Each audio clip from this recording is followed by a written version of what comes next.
Olá, peritos! Meu nome é Agenor Zaparoli, eu trabalho como perito judicial e assistente técnico nas horas vagas. O tema de hoje é o que espera o réu do perito. Não sei se vocês sabem, o perito ele é auxiliar da justiça, mas ele vem basicamente para trabalhar para as partes, tá? Quem tem dúvidas e quem quer a prova do fato são as partes, não é o juiz. O juiz ele espera das partes toda a prova do legado, né? Então ele espera que as partes já tenham trazido todas as provas para os autos, tá? Agora, quando falta alguma prova ou quando falta o entendimento da tecnicidade das provas, aí é chamado um perito. E quando as partes chamam um perito, é porque as partes precisam traduzir informações ou levantar informações que sejam confiáveis, né? Que não sejam parciais, né? Que não venham de uma das partes, né?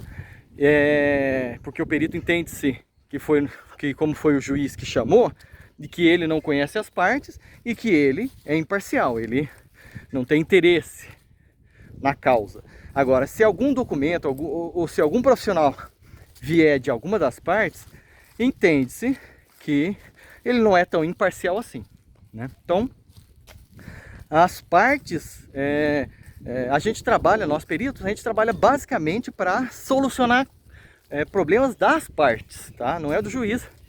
Tanto que o juiz ele geralmente não apresenta quesitos, tá? Já aconteceu, eu já vi acontecer, já tive que responder quesitos que o juiz elaborou, mas não é comum. Comum é as partes apresentam seus quesitos, o perito responde, apresenta o laudo, responde o quesito, depois vem com novos quesitos de suplementares ou complementares ou de esclarecimento, mas é a parte e o perito respondendo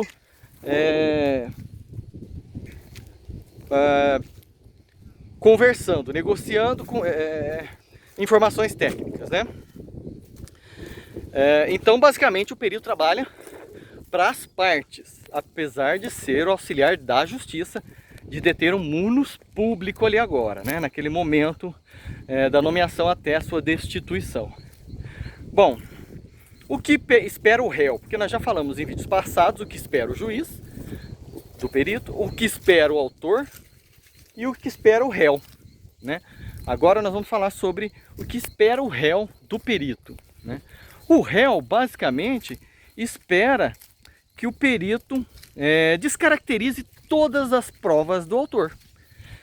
O autor, geralmente, quando ele entra com uma ação, ele precisa de ter a causa de pedir.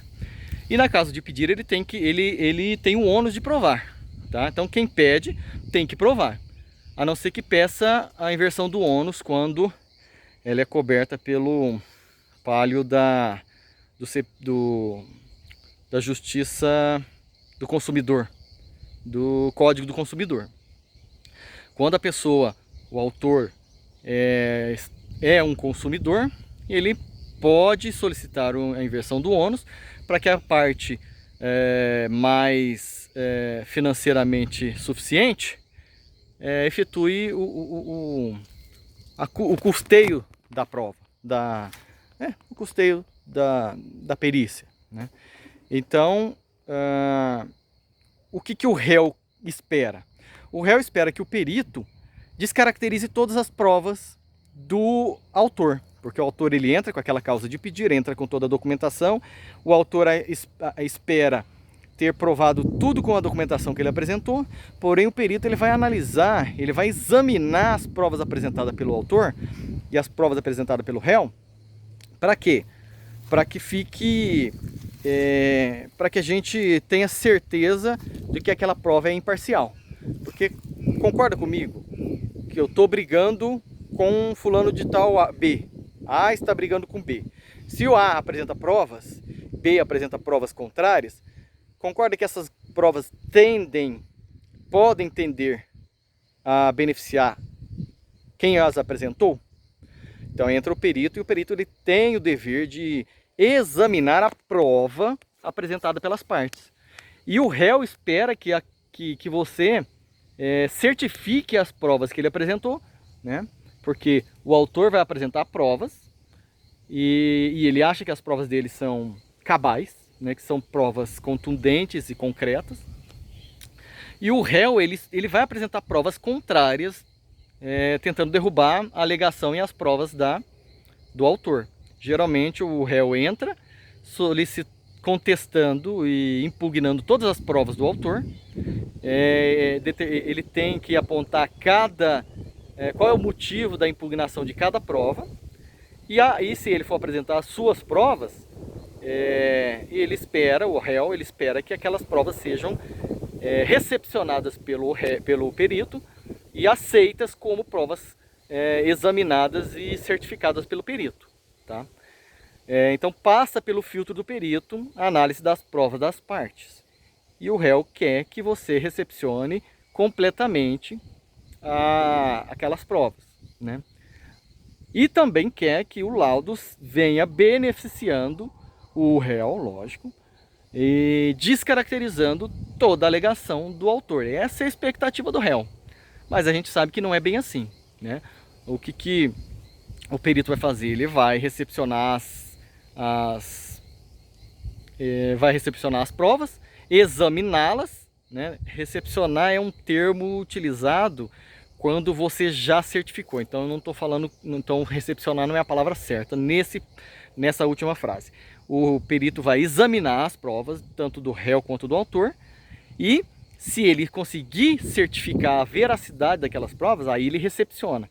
Aí ele certifica a prova e aquela prova pode ser utilizada no laudo. Se ele não recepciona, se aquela prova não passou na peneira do perito, elas serão descartadas pelo perito, ele não vai utilizar no laudo dele, tá? Só que ele tem que, na fase ali de exames, lembra que tem a fase de coleta de dados, exame da prova, análise, conclusão e tudo mais? Essa parte de desenvolvimento ali, essa parte de exame, vai examinar se as provas coletadas passaram pelo filtro da tecnicidade, da cientificidade, se elas foram coletadas da sua forma correta, se elas foram obtidas por meios lícitos. Isso vai passar num monte de crivo técnico, tá? Não jurídico, técnico.